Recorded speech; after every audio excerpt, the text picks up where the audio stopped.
We also appreciate the long-standing relationship between ourselves and Zambia, which relationship has not only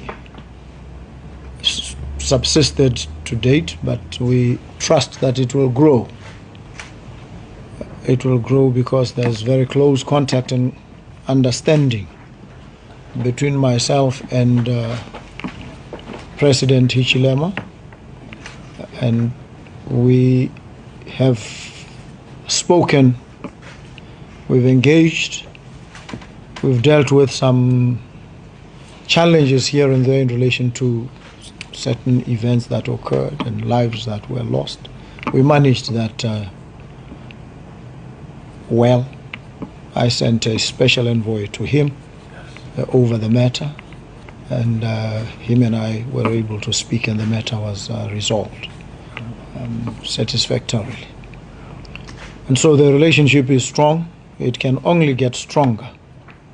And so we are happy that you are here. We also relate in the broader context of SADC and the African Union. And we obviously have had discussions around the candidate that you are here to present. And we are more than happy to receive him and the delegation, and to hear from you as you guide and give us even more conviction on the matter. So thank you very, very much. Your Excellency, knowing very well how tight the project is and the office, I wish really just to let you know that I'm here to deliver a letter from your brother, President Hichilema, to you, requesting your support. The candidate that SADC and COMESA have come up with. Dr. Maimbo went through an election and they were interviewed by ministers in Harare, so he was the chosen one. And therefore we present him not only as a Zambian, but present him as a SADC and COMESA candidate.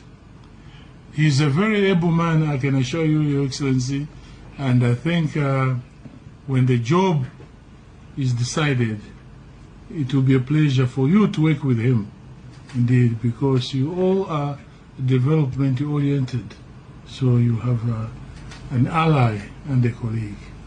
And I think it is incumbent upon whoever is president of the African Development Bank to use the resources you've invested in the institution to speak with one voice, to help and to support you in addressing a lot of the outstanding issues that we have on the continent. It will be difficult, but I think with patience and determination we can get there. And the final part, when he talks about the bitter taste of liberation, I would put economic liberation in there, in the sense that I think, and as the President Hichilema always reminds me, he says, yes, we've got many challenges on the continent, but if we can grow at a pace and scale that makes a difference, if we make sure we don't leave anybody behind, and I've heard you many times talk about human rights, then we acknowledge that development is a political process, and that political process has an obligation to its people. And I think aligning the vision for the African Development Bank as the second side of the one coin that is aligned with the African Union, then we've got the two ingredients that we need to support governments who are investing in infrastructure, in energy, to develop and support their people. The one thing that I would leave you with, as something that I hold dear, is, I guess, the experience of learning and benefiting from our elder statesmen here, who continuously emphasized that Zambia couldn't be politically independent without the independence of everybody in the region, that has to be translated in finance and economics. We can't be economically free until all of us on the continent are free. And the fastest way we can do this is to bring down the trade borders that we have as quickly as they are rising everywhere else in the world. There's tremendous markets.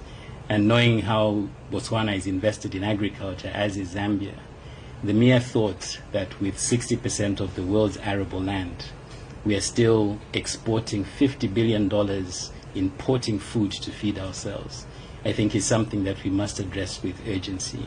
That $50 billion capital we're exporting needs to be invested in Botswana, in Zambia, and Zimbabwe. And so from day one, my commitment is to work with heads of state as closely as I can, with the governors and ministers of finance, to make sure that this is Africa's time. Thank you very, very much. We are most grateful. We are honored. It's a great honor to listen to the vision, to realize that there's a great deal of resonance in what you bring and what the aspirations of the continent are.